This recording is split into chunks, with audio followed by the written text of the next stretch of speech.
It's all yours, Roman. Thank you, Harriet Goldberg, the Jeffersonville Township Public Library, Indiana Humanities, and Jean Thompson for her brilliant The Year We Left Home,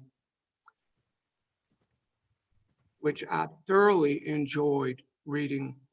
And thank all of you who have tuned in today and who are tuning in for the other 3 programs, excellent programs produced by Harriet in the Jeffersonville Township Public Library. Thank you for joining in and reading and discussing Jean Thompson's book and the important themes inherent in the book, which are home and leaving.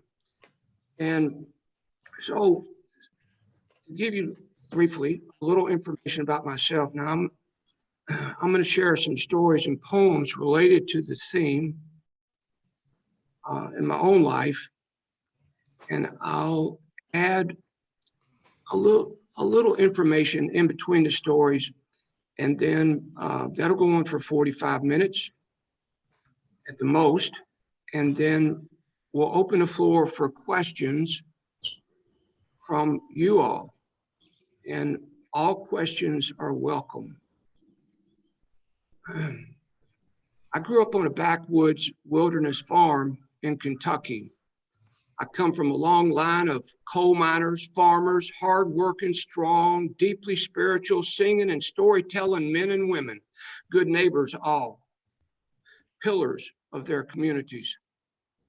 I've lived in the country, in towns, and in cities. I've lived in downtown urban zones, in arts districts, and in suburbs. I have been a farmer and a coal miner. I have worked on factory assembly lines as a construction worker, in a hospital, as a salesman, a retail manager, a radio host, a college and university professor, lecturer, scholar, poet, writer, activist. I have authored 24 books and 34 albums.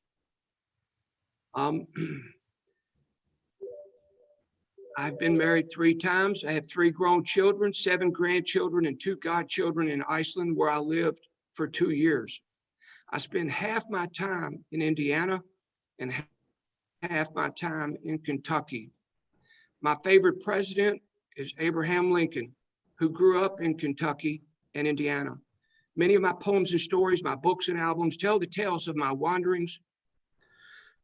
Today, for Inseparable, One State, One Story, I will share a few of those poems and stories. Wherever I travel, whenever I meet new folks like you all here today, I'm always looking for what we have in common.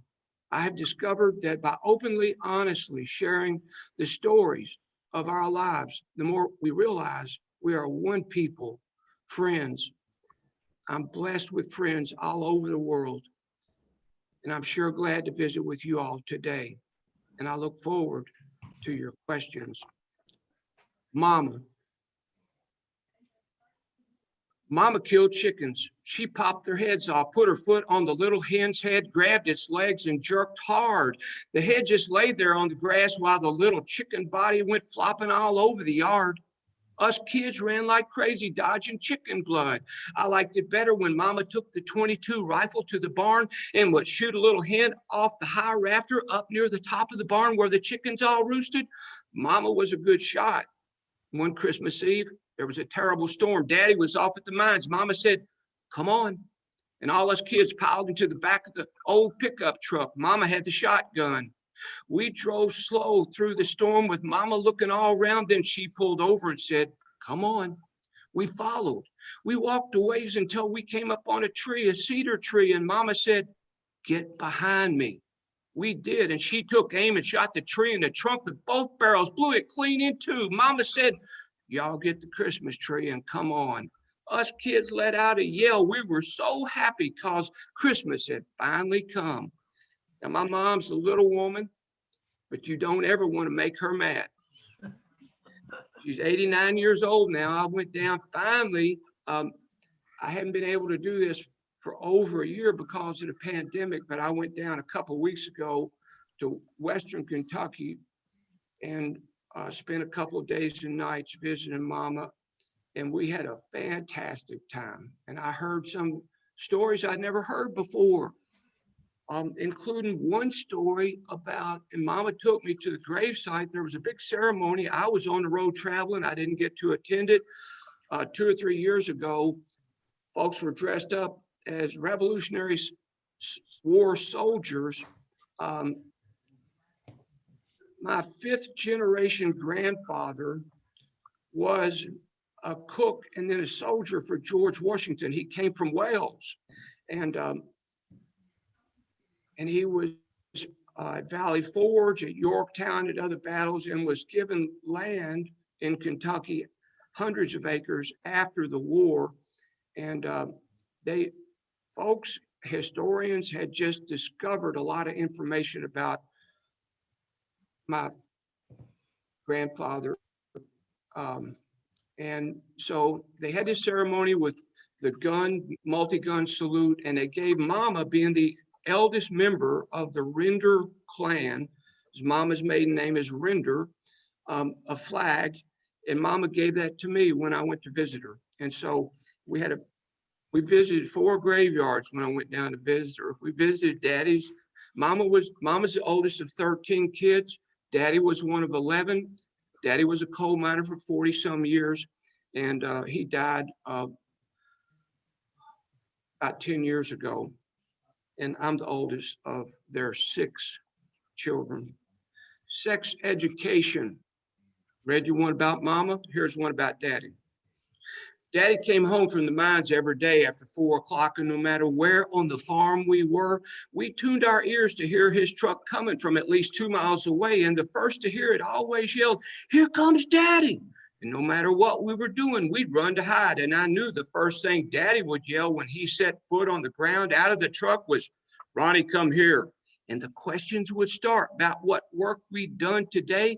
And if one thing hadn't been done, or even done but not done right, then I'd get my daily dose of beating. And it took me years and years to heal those bleeding wounds. But that's not all I remember, because there were a handful of mornings before Daddy went to the mines when he'd come up to our attic room, and I still hear the steps creaking with his big footsteps walking up them. And he'd put his hand on our heads on those rare mornings, and Daddy said, "Boys, it's time to get up." And in that brief touch and those gentle words, I felt and heard his love.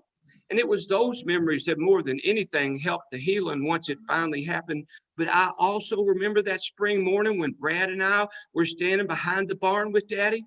And that was the day we received our sex education, when we all 3 looked across the pond where the bull had mounted the cow, and Daddy said, "See that?" And Brad and I looked at each other and together said, "Yeah." And Daddy said, "All right then." And in one fluid movement, Brad and I looked from the bull and the cow going at it, and then up to Daddy, then to each other, then back to the bull and the cow going at it. And the sky is turquoise blue, and it fills my soul. And a crow calls up there somewhere, and I hear a whippoorwill down in the meadow, and the beagles are barking. And it's such a beautiful spring day, and I'm glad to be alive. And yes, that's my formal sex education. And I reckon that's all I needed. But it wasn't long after that I started going to the library and hiding in a corner, reading whatever book on sex I could get my hands on, because I just had to know. Yeah, that's a true story. All these are true stories. But that's something. That was we didn't have sex education classes at school when I was growing up. I'm 70 years old, y'all. I tell people I'm getting younger and older at the same time, faster than ever. So, all right. Now, when I lean away from this computer, I'm reaching over to grab another book or something else to read. So don't turn your machine off. We won't. Okay, the bottoms. Upon a time when I was a boy, in early March, Daddy bought 30 acres of bottom land down on Rough River. Jasper, Pappy, Whitehead, and Spadge Tooley and other men helped Daddy saw down giant trees. I helped too. Then we put sticks of dynamite at the base of the stumps and with loud explosions blew loose the vast roots. Then our team of horses pulled and pulled the roots on out. We built enormous bonfires and burned the trees. The days were cool and the clouds danced through the blue skies. I was an excited pioneer boy on a great adventure down in the bottoms near the banks of Rough River, where armies of fierce water moccasins lived, and every night bobcats howled. Every kind of wild creature lived in the bottoms. The bottoms had never been tamed until we arrived. With our horses, in time, we broke the land and planted corn. We harvested the corn by hand, filled the back of the wagon. Then my brother Brad and I rode on the corn as Daddy guided our horses several miles back to our barn, where we unloaded it into a corn stall.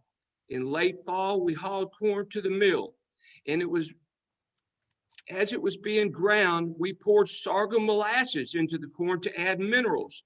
Then we hauled it in canvas bags back to our farm, where we stored it. Through the winter, we fed the grain to our cows and horses. I grew up in a time between times. I grew up on the thin line between the pioneer past and the science fiction future, a cataclysmic age of change. Can you believe? And sometimes it boggles my mind to think about the way I grew up on that Kentucky farm and all the changes that have occurred in a few short decades.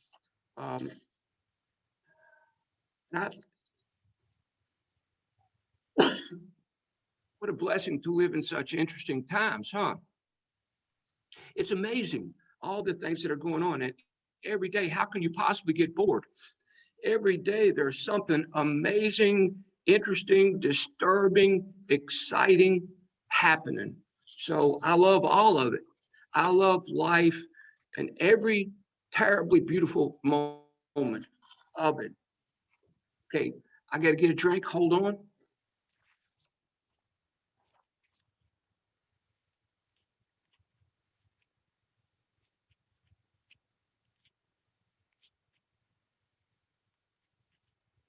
Those two pieces are, the first two pieces, Mama and Sex Education, are from my book, Kentucky Bound.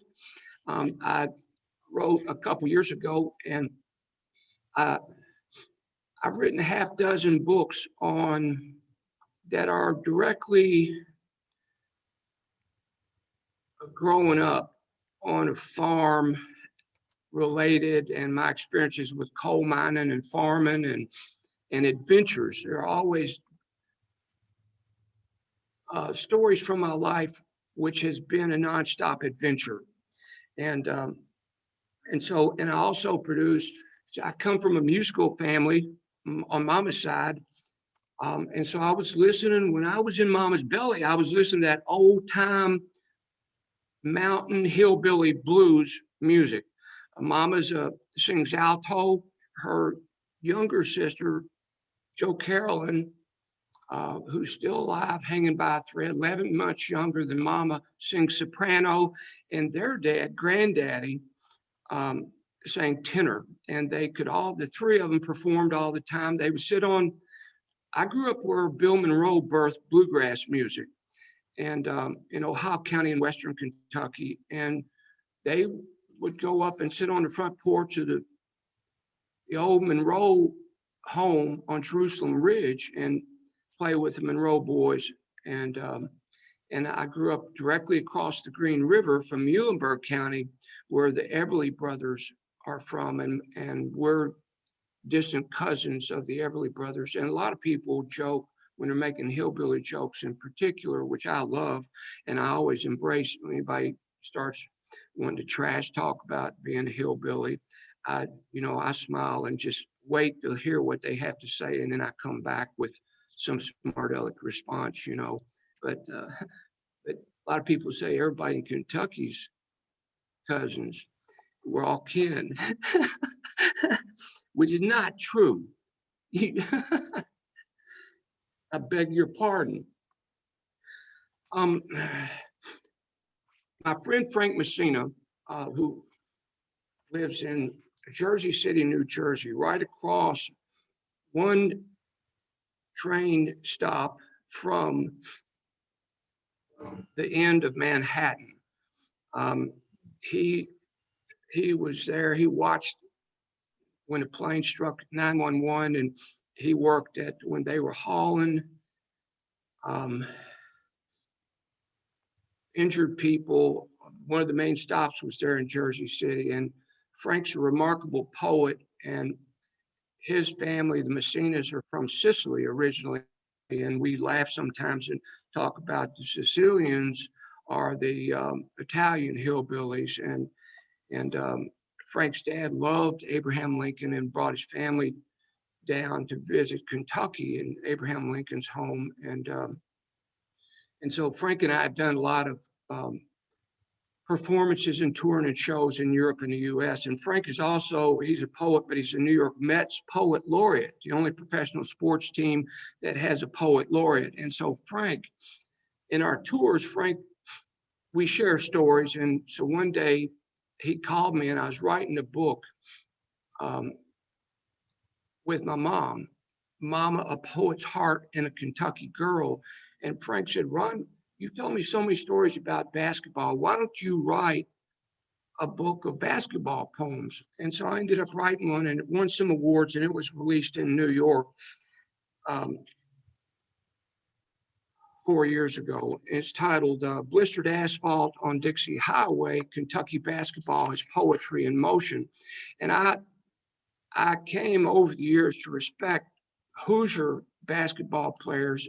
I started coming over to Clarksville, Indiana, and playing basketball on Sunday nights at what used to be the main police station there in Clarksville. And they got a great old school gymnasium there with hardwood floors.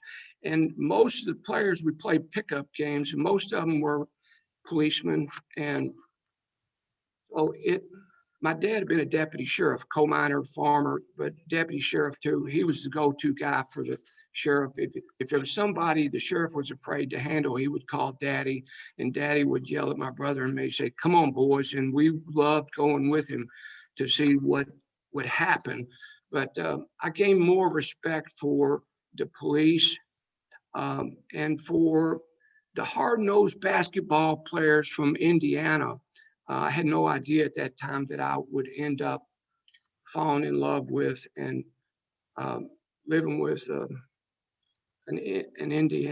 woman who lives in Indiana, who is originally from Baltimore, but Jen we've been together almost 10 years, and she won a couple of scholarships and studied at Center College in Danville, Kentucky, but then she bought a house in Clarksville, and so that's another story. But she's lived there about 20 years, and so I've been spending half my time in Indiana for the last almost 10 years. So this piece is from a basketball book, and it's titled "The Death of Small Town USA." Remove the school and kill the town. I love small towns, and I sure do miss them. In 1963, we had the worst coach in the history of basketball coaches. But outside school, my brother Brad and I were blessed with the best coaches in the history of coaches. Yes, I'm talking about Daddy and his brother, Uncle Roy. So on the court, Brad and I coached ourselves. We grew up playing old school ball, run, pick and roll, pass, shoot, follow your shot, rebound, and when they have the ball, get down low, stay down, stay on your feet, don't go for the fake, and play hard-nosed, blue collar, no blood, no foul, working man, in your face, full court basketball. I brought the ball to the top of the key. Brad cut down the side, then ran his man into a baseline pick. Then I wrist flicked a fast, no-look pass to him, and Brad drilled it from the corner. The hometown standing room only crowd went wild. I was in the 8th grade. Brad was in the 6th. We were guards for the Centertown Demons. At every home and away game we played, every small town gym was packed. Rockport, McHenry, Beaver Dam, Cromwell, Horse Branch, Hartford, Dundee, Fordsville, Pleasant Ridge, Centertown. Local schools were the heart and soul of small town USA. Centertown School had 300 students, grades 1 through 12. After my 9th grade year, all the local high schools consolidated into Ohio County High between Hartford and Beaver Dam, over 1,200 students. There were more in my 1968 graduating class than all the student grades 1 through 12 at Centertown. Remove the school and kill the town. I love small towns and I sure do miss them. Some folks say President Clinton ended the working class by signing NAFTA, the North American Free Trade Agreement. Some folks say President Reagan ended the working class by firing the air traffic controllers and refusing to hire them back. Some folks say Sam Walton's Walmart ended the working class by running all the ma and pa stores out of business. And well, I agree with all three, but I look back and vividly recall how the consolidation of high schools was the beginning of the death of small town USA. Remove the school and kill the child. I love small towns and I sure do miss them. Sad but true story there. All right, back to Kentucky bound.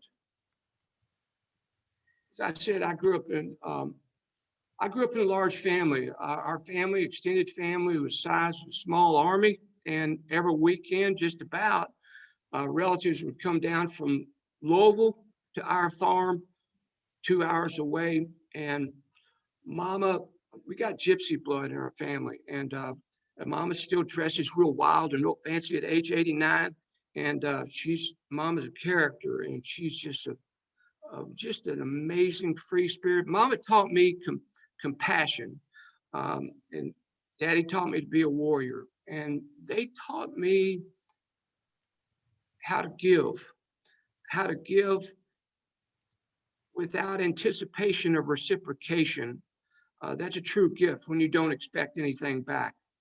If you expect something back when you give somebody something, that's a loan. And they said, that's not the way to do it. And so anyway, I was little boy here sitting on Mama's lap, or sitting on somebody's lap, and Mama was under them. We were 3 deep in the back seat. Stevie fell out. There were more than 20 of us, piled, crammed, squeezed front and back. I was sitting on Mama's lap. My brother Brad was sitting on my lap. That's the way it was. Granddaddy Dick was at the wheel, speeding up Matanzas Road to Centertown when the old Ford swerved in the sharp crow-nose curve. The back passenger door popped open and Stevie fell out. When Granddaddy Dick finally heard the backseat voices yelling and screaming, "Stevie fell out! Stevie fell out!" The tires burned rubber, skidding as Granddaddy Dick slammed on the brakes. Luckily, it was autumn. Stevie brushed leaves off his clothes and out of his hair as he crawled out of the ditch, then raced to the car, which he dove into head first, thankful to be alive and not left behind. Granddaddy Dick yelled, "Somebody hold on to that boy," as tires squealed, burning rubber again. The car, filled with several generations, flew into the night. Now, that's the way I grew up. We didn't have seatbelts back then. I still don't wear a seatbelt unless I have to. Next thing I have to do is wear a football helmet. I know a lot of people disagree with me on the seatbelt issue. I'm afraid, to wreck a vehicle and get stuck and I can't get the seatbelt off.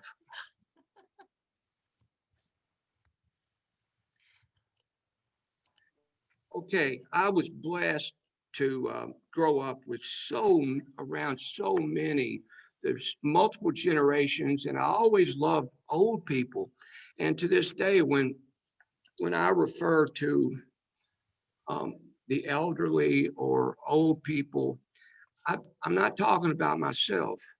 I'm talking about people who are older, and because I still feel like a kid. So it's an interesting phenomenon, this getting older. Aunt Rena was one of those special people in my life. She took care of people. She operated a switchboard for Centertown, old days of phone calls.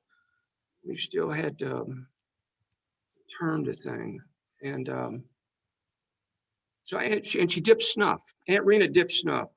Aunt Rena started dipping snuff when she was a girl, and she dipped all her life until she died in her 90s, and she never got sick a day in her life. She lived through the Spanish influenza. She outlived her husband and her little boy. She nursed family and friends, seeing them all the way to dying. When someone got sick or was ailing at the end of their lives, Aunt Rena took them in. I visited her and spent the night with her many times when I was a boy. When I was in 6th grade, I stopped by after school and played my cornet for Aunt Rena and Mammy and Daddy Charlie Iglehart. Aunt Rena took care of them the last years of their lives. She was a smart and big-hearted woman. I loved Aunt Rena. The fireball explodes in the west. The air is honeyed. Katydids sing.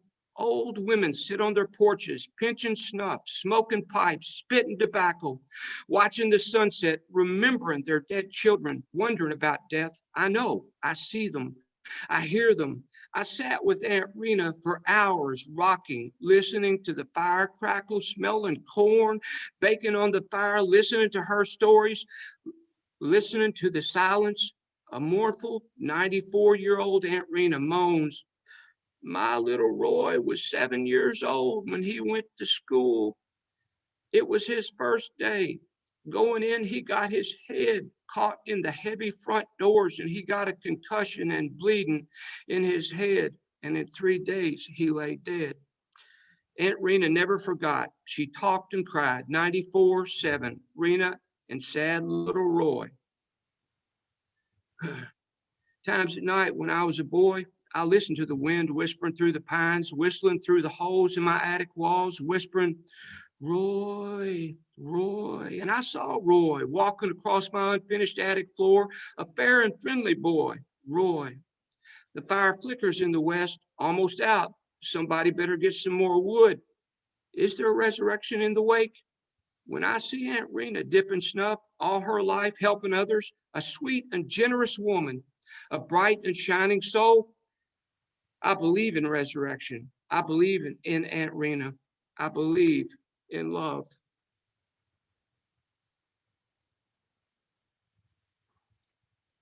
All right.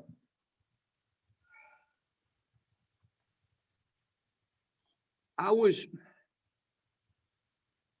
always felt like I was an outsider. I wanted to be a pirate. I often wondered if I was from uh, someplace out in space and I had been left on the back steps, and my parents, mom and daddy, took me in.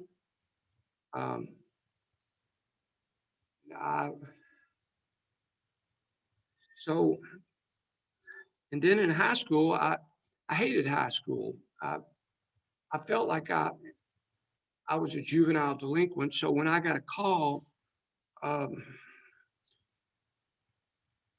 15 years ago, I thought it was a prank call at first.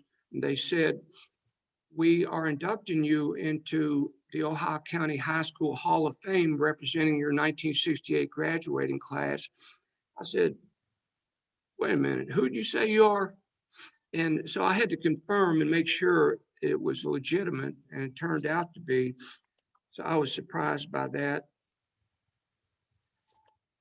Without blinking, the bridge. The head must bow and the back will have to bend wherever the workers may go.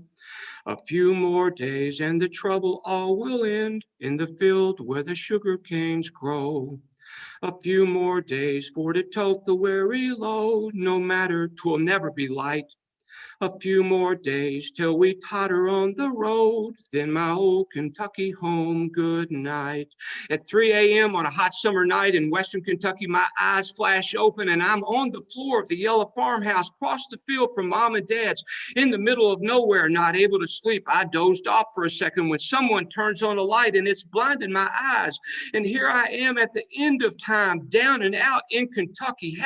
Here I am wondering whether life's worth living, all the pain, and someone's turned on a light and it's blinded my eyes. And I'm a broken man buried in a tomb of self-pity. I'm feeling like no others dare feel, but at 3 a.m. on this hot summer night, on this plywood floor, as my eyes adjust, and I see the room filled with lightning bugs coming through broken windows, and they're all around me, filling the room with golden light. And almost in a dream, I see Stan, and we're in the yellow Volkswagen doing 100 on Highway 69 between Beaver Dam and Centertown, and a car's coming the other way. And Stan and I glance at each other, and in that glance, I see his struggle, his fear, his anger, his defeat, his defiance, his will, his desire to succeed, his willingness to suffer, to pay the price to see his dream become real. And we look back to the road, to Brian Taylor's car, and we're doing 100, headed towards the one-lane bridge. And Brian Taylor ain't slowing down, and neither are we. Eyes steady and clear, and we've seen death and been told we're crazy, but we're holding at 100. And without blinking, we meet Brian Taylor at the center of the one-lane bridge, not a breath of air between cars and walls. And as we pass, without blinking, I see Brian Taylor's mouth drop open and fall to his chest. And in that moment of passing, of seeing, I know that like Stan, I will pull myself up off this dirty, rotten floor and live again. Most people have been down and out at some point in their lives. I sure have, more than once.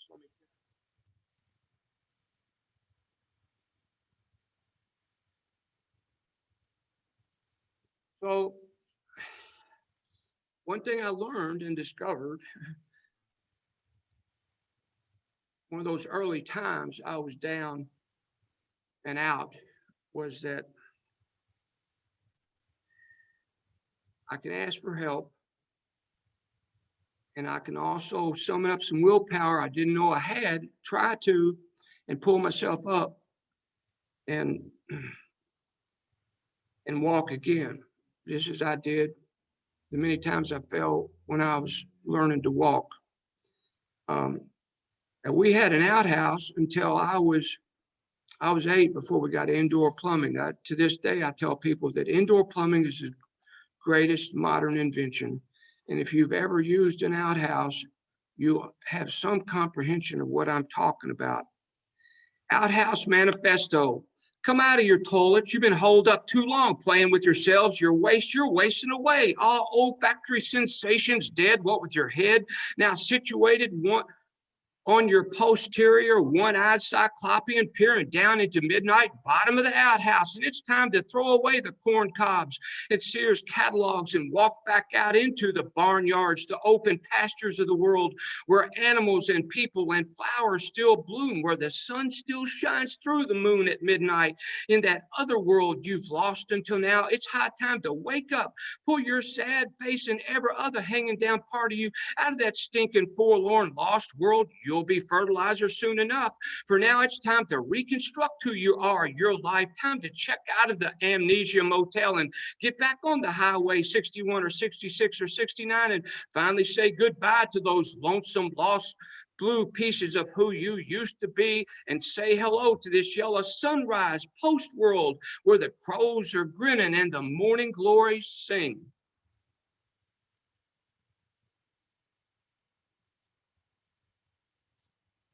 And then there came that time, I graduated from high school when I was 17 and swore that I was leaving home and never coming back. I had a love-hate relationship with home.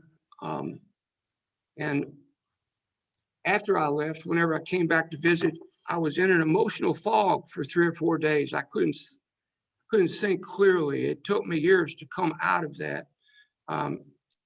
And I moved to Arizona, and it was in Arizona in the American Southwest. I lived out there for a year, and I love the Southwest, where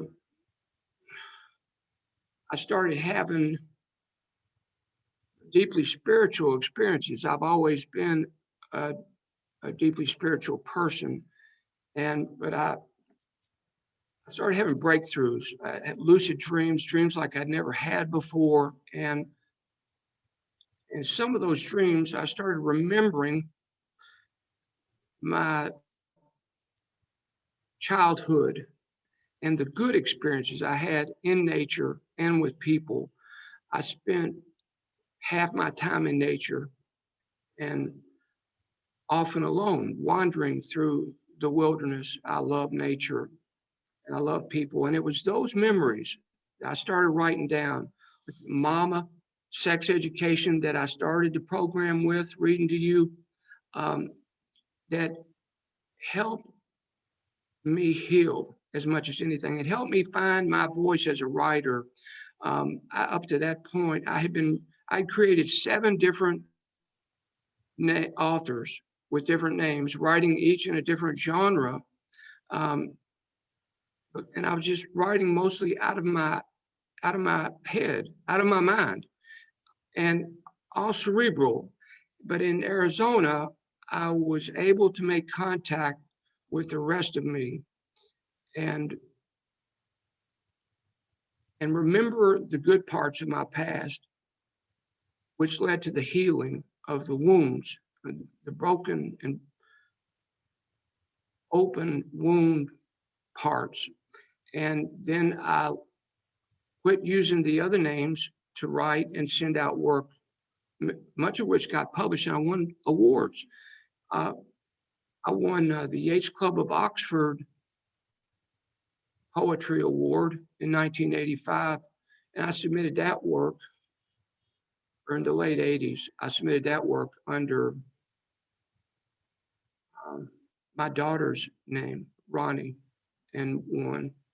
So, but since, for years and years, I've written only in Ron Whitehead, in my name. I claim my roots, I claim my history, I embrace who I am, all of it.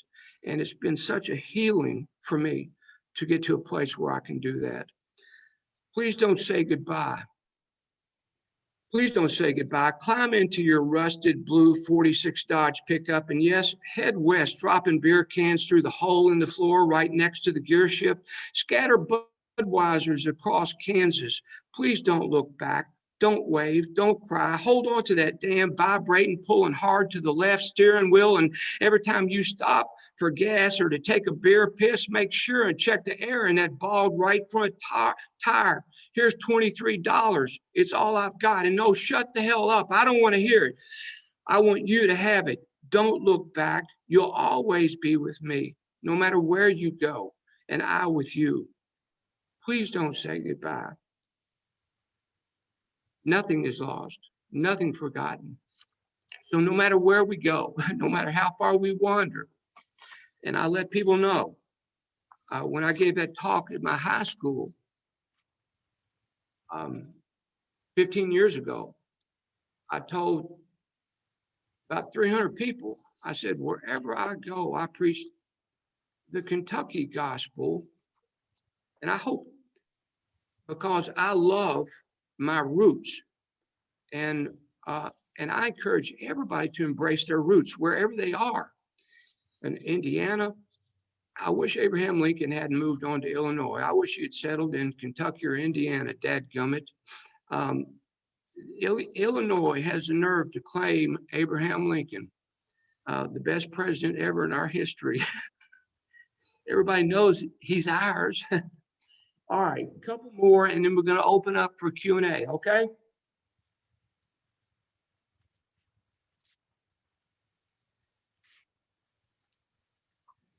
Prayer. Deliver me from fear. Remind me constantly that fear is forever overcome by love. Deliver me from power. For power without love and wisdom inevitably destroys anyone and everyone in its path, including the one who has power but lacks love and wisdom.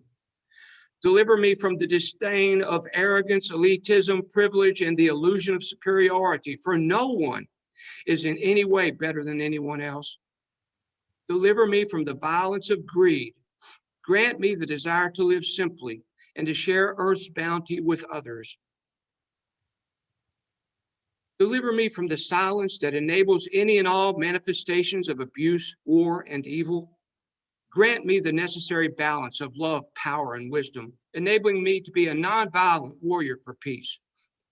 Grant me the ability to act responsibly in all areas of my own life, to be a good neighbor, and to dwell in harmony with nature. Thank you for the bounty of life, for the beauty of nature, and for the love of family and friends. Amen. Got one more poem, short one. I write all sorts of things. Poetry is my natural vehicle of communication. I love poetry. I have all my life. My dad loved poetry. He memorized poems, including Hiawatha. It's a long one. And I write prose, lots of prose, but prose to me it's painful to write, and poetry isn't. Prose is like working on a factory assembly line for me. I have to like strap myself into the seat to stay there, and I was born with a high metabolism. So in 1994, I had, after working for a year to bring the Dalai Lama to Kentucky, the Dalai Lama came and presented a talk. And I had the opportunity after that talk at a press conference, I had the last question, I had the opportunity to ask him one question, which I did. I asked him to share a message with me, which I could then share with young people of all ages. And he shared a long message with me, and it was one of the strangest experiences of my life. Turns out somebody recorded his message, and it wasn't what I heard. What I heard were the words to this poem, which he has since blessed and given me permission to publish and share. And which it's now all over the world. It's been in National Geographic and in 2 of his books, and half the time it doesn't even have my name on it. And that's fine with me because it's the message that I feel like Johnny Appleseed. It's a gift. It was a gift to me. I want to be a gift to the world. Never give up. No matter what is going on, never give up. Develop the heart. Too much energy in the world is spent developing the heart instead of the mind. Develop the heart. Be compassionate, not just for your friends, but with everyone. Be compassionate. Work for peace. In the world and in your heart, work for peace. And I say again, never give up. No matter what is going on around you, never give up. Okay, I think I'm running right on time. I had several hours and days, more poems and stories to share with you, but since we've run out of time, I might have to stop and turn it over to Harriet. Anybody who has a question? Harriet, anybody else? Thank you all again for coming today. Thank you, Ron. I'm an open book, so ask anything. Does anyone have a question? I don't want to step on anyone's toes. If you'd like to ask a question, please feel free. I guess my first question would be, you mentioned that going to Arizona was a deeply spiritual experience. What do you think would have happened to you, or where would you be now if you had not gone to Arizona? Where would you have ended up? Absolutely no telling, probably dead. But I grew up with in a big family, so I was surrounded by birth and death constantly. I have been all my life. Plus, Mama and her sister Jo sang at every wedding and every funeral within driving distance. So, and they drug us kids to all of them. So I grew up going to weddings and funerals. And sometime to this day, I get those two confused. I get them backwards. Sometimes rightfully so. But I think everything happens for a reason. And I believe that my spirit, my soul guides me. And even when I don't get what I want or hope for, my soul is guiding me behind the scenes within myself to where I need to go in order to grow my soul, which is why I'm here. become more than I was when I arrived. And so I think everything happens for a reason. And when I made the decision, the commitment to follow my dream, the doors that I had knocked on before that refused to open, all of a sudden opened. Doors opened that I wasn't even aware were out there. And I ended up, since I made that decision, and it was when I dropped out of college when I went the first time after 3 years. I was just too wild, and it was boring to me. And I got tired of professors saying there's no such thing as original thought, for example. Well, look around you, look around us. The world is filled with new ideas, new things that we create from original ideas, original thought. Each one of us has a nonstop river of creativity flowing through us. But through life, just the way life is set up, we're conditioned and taught to not believe in ourselves. And I'm not pointing a finger at anybody on that one, but we're brought up to be yes people and to agree and do what we're told to do. And that's why I've always questioned everything. And I encourage everybody to question everything and find your own way. What makes sense to you?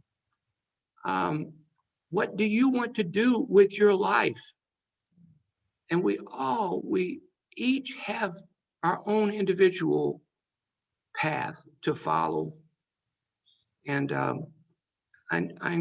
so in 1982, I made that decision and determination. It took me 8 years, worked 3 jobs, I raised 3 kids. I slept 3 hours a night for 20 years. I drank 15 to 20 cups of coffee a day. But there was light at the end of the tunnel because I discovered my dream. I knew what I wanted to do. And I built a bridge from where I was to where I wanted to be by taking one step at a time. And I got there, and I've been living and being my dream for 31 years now, and there's nothing like it.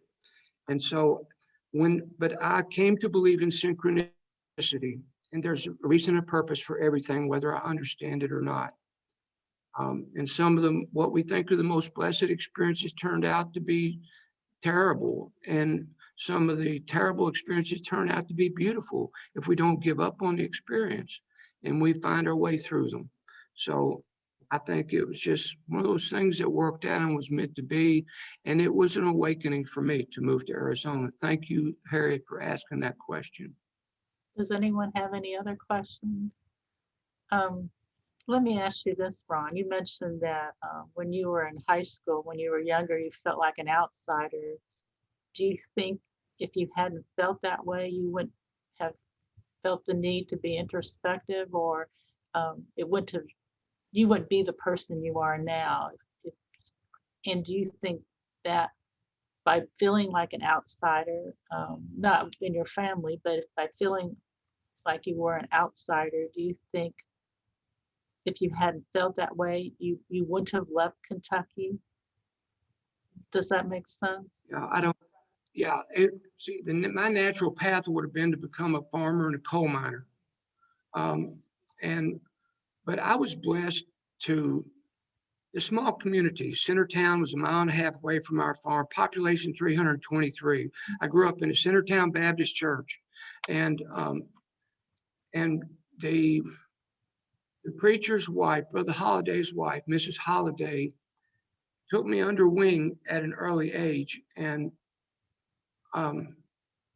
asked me to read poems at church and to be in plays at church. And I was blessed the whole time I was growing up.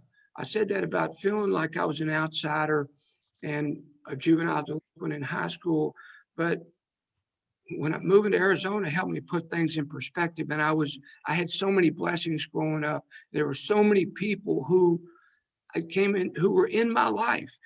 I was blessed with excellent English teachers all through school, um, and books and stories. I love libraries and bookstores.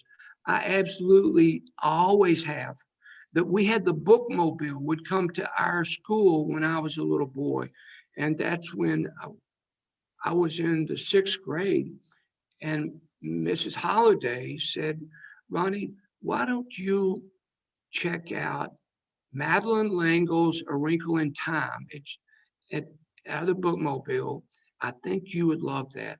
And that book opened up doors to me, to other worlds and adventures. And so it opened up science fiction and fantasy to me. I had joined book clubs when I was when I started reading biography, geography. I wanted to know about people in other places. I wanted to go to those places. But growing up on a farm, people love to put labels, and they feel the need to put labels on other people: introvert, extrovert, it's conservative, liberal, etc. I think we're all such complicated beings, and we should be respected as such. Um, I have always been outgoing and adventurous, but even in the middle of a crowd, there is a solitary and reflective part of me that's like I'm alone in the forest. Um, and that can be surrounded by 1,000 people and have conversations with 4 different people at the same time, but I'm in the eye of the storm inside of me, and it's perfectly still. And so I don't know, but I wrote this book, Beaver Dam Rocking Chair Marathon, and I had left home, and Mama called me one day and she said, "Ronnie, I think you'd be interested in doing this." And Beaver Dam was having this big celebration, maybe their 150th anniversary, I don't remember, and week-long events. But they were dedicating this new strip mall. And the mayor of Beaver Dam, really nice guy, decided that to have a rocking chair marathon would stir up some publicity. And so he had that on the last day of the event. And so as soon as Mama told me, I've always been about the expansion of consciousness. We know so little, and I've studied brain mind research since the 60s. I've always wanted to know more. I've always wanted to synchronize the hemispheres of my brain, the left and right side, so I can be, live in the material world and be practical and yet be the creative person I am at the same time. I think, and ask Jen and she'll tell you, I tend to be more on the creative end out there, and I have trouble sometimes living in the practical everyday world. But I was in this rocking chair marathon. 133 people signed up for it. There were judges, and if you stopped rocking even for 1 second, you were disqualified. And there was a first prize of $500, $250 for second prize, and nobody thought at the beginning how important that money would be, because as a poor community, blue collar, working class, coal miners, farmers, so many people signed up. People came from other places, but the mayor thought 24 hours would be it, but it lasted. I rocked from Saturday morning until Wednesday morning, 89 hours and 55 minutes. Over 30 people were hauled away to the hospital. It became this huge publicity thing. And I listened to all the stories of my fellow rockers, and I watched, and some dramatic stuff happened. Every 3 hours, we had a 5-minute restroom break, and you had to run to the restroom. And if you were even a second late getting back, you were disqualified. And Mama found this Super 8 video that she took of the rocking chair marathon. And so I'm glad I thought of this, because in June, for 10 years, this film has been in the works. And in June, it's going to wrap up and it's supposed to come out in the fall. It's Outlaw Poet, The Legend of Ron Whitehead. And there's a Los Angeles distribution company, Blood, Sweat, and Honey, that wants to film. And there's a brilliant film team is working on it. A new trailer will come out at the end of this month with some 4K footage, which is the new, most technologically advanced film footage that Hollywood's using. But Mama, it includes some footage of that rocking chair marathon, an amazing event. And that tested me and my ability to, it was my first ultra marathon. I've done other ultra marathons. And Harriet, I don't remember what you asked, but life is a tangent and all things show it. I thought so once, but now I know it. And so Ron, we have 3 minutes, but Lynn wanted okay. to say that she loves Kentucky.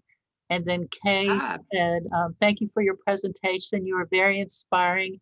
And she would like to know, is Kentucky bound under your name or your pen name? no, everything I write and do, all my albums and books are under my name, Ron Whitehead, and you can find a lot of them on Amazon, and you can find a Ron Whitehead author page on Amazon Books, and many of my books are available there. And you can also go to transmissionpress.xyz, and there's a website that has lots of my books and albums available, and Jen Bugg's artwork. And we've written a couple books, including one, Nights at the Museum, we wrote together in Estonia last year, where I was the UNESCO writer in residence in Estonia last April, 2 years ago in April and May. So some of my work is available there. And so thank you for asking about that, Kay. And Belen, hello in Buenos Aires, Argentina. You all, hi, hello. A friend of mine from Argentina. Hi. Hello. Attending today. Hi there. Oh, thank you everyone for coming today. This has been an amazing presentation, Ron, truly. You're welcome. You're welcome. Thank you, Harriet. Oh, thank you so much. Thank you all for coming and being here. And everything is being recorded, and I will send the link. Do you have anything else, Ron? We just have, I think, 1 minute. No, it snowed here. April, T.S. Eliot said in the first line of his The Wasteland poem, which was published in 1922, it starts with, April is the cruelest month. Well, that's one way you can look at it. But April is full of magic and beautiful in Kentucky and southern Indiana. Spring is everywhere. There was an inch of snow on the ground this morning, but it's melting. It's melted off already. It's going to get up to 52 today, and in 2 days it'll be 70, and then 2 days after that it'll be 80. So you just never know about the weather here. It's we have 4 full seasons, and I love that about where we live. And I forgot to mention thank you. Flora. I'm so glad Flora was here as well. This has been an amazing hour. So thank you all. And I hope everyone has enjoyable and blessed day. So thank you. Bye, everybody. Thank you.